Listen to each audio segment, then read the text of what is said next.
Why would anyone pay a total stranger to say sorry for them? In Japan, that is not a hypothetical. There are businesses built around exactly that idea, professional apology agencies. And no, this is not just some prank website or one viral headline that never dies. At first glance, this sounds like one of those only in Japan stories that gets passed around because it is weird. But the more interesting version is not, look how bizarre this is. The more interesting version is this. What kind of society creates a market for controlled, professionalized apologies? Because once you look at how these agencies describe their work, the product is not really the word sorry. The product is distance, timing, and damage control. On the official sites of apology service companies, the pitch is surprisingly practical. One long-running agency says its job is to apologize on behalf of a client or alongside a client in order to calm anger and help settle trouble. Another newer service presents apology almost like a formal menu. Phone apology, visit apology, written apology, more serious intervention when the case is bigger and riskier, and the pricing makes this feel even more real. One service advertises phone apology from around 8,000 yen before tax, in-person apology from around 22,000 yen, and serious case support from around 50,000 yen. Another site separates phone and in-person flows entirely, with consultation, payment confirmation, and same-day or next-day action depending on the case. The cases they advertise are not all dramatic scandals either. Some are business cases. You caused a problem at work, upset a client, or need to apologize to a trading partner. Some are personal. You fought with a friend, hurt a partner, or let too much time pass without fixing something. Some are somewhere in between. The other side demanded a superior, a parent, or a witness, and the client either cannot or will not produce one. That is the first important point.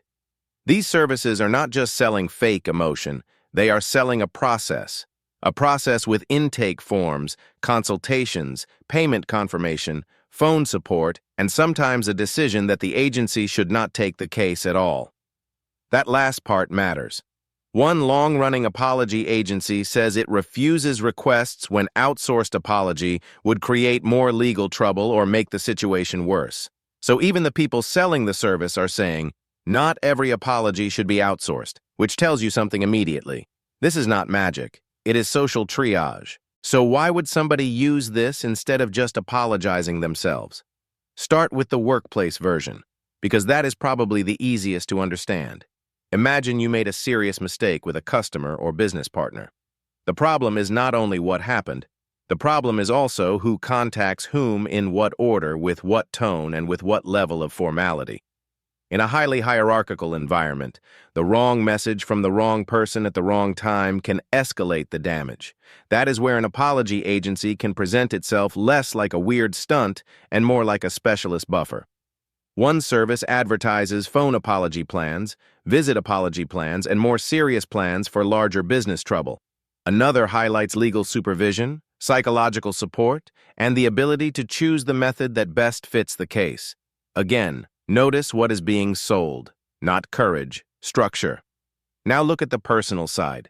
Some people want to apologize but cannot bring themselves to make direct contact. Some are ashamed, some are afraid of making things worse. Some have already lied, delayed, or avoided the issue for so long that any direct message now feels explosive.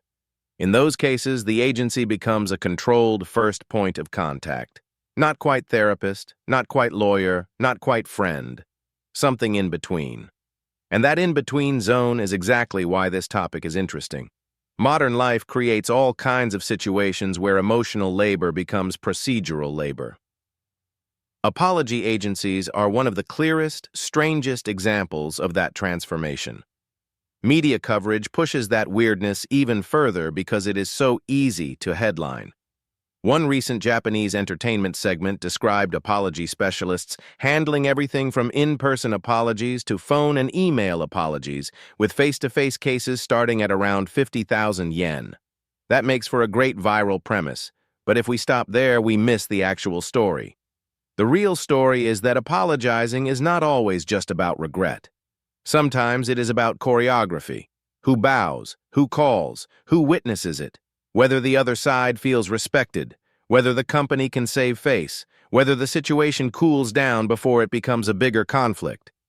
Even the agency flow pages read less like emotional confession and more like incident management. For in-person cases, one site describes consultation, pre-meeting, a judgment about whether the case is even suitable, preparation, day of confirmation, execution, and possible follow-up afterward. For phone cases, it describes identity checks, payment confirmation, same-day or next-day response, and then a report back to the client. That is not the language of spontaneous remorse. That is the language of procedure. And here is the twist that makes the whole thing snap into focus. The strangest thing about apology agencies is not that they exist. It is that the agencies themselves often describe apology as something that can backfire if done badly. That means they are not really in the business of saying sorry.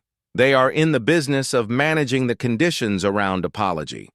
The service says, "We will contact the other side in the right format, at the right temperature, with the right level of formality, and sometimes with enough emotional distance that the situation does not immediately explode." That is why this is bigger than a novelty service.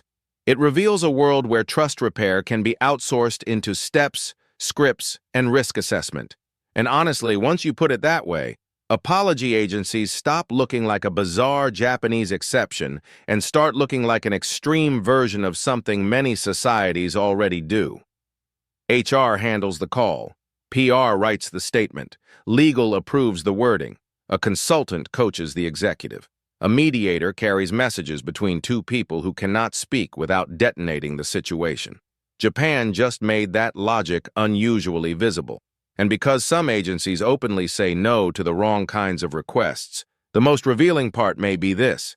The service is not pretending apology can solve everything. It is admitting that apology is dangerous enough to require screening. So, do apology agencies exist in Japan? Yes. Are they mainstream everyday behavior? No. They are a niche service. But niche services are interesting precisely because they reveal where pressure exists.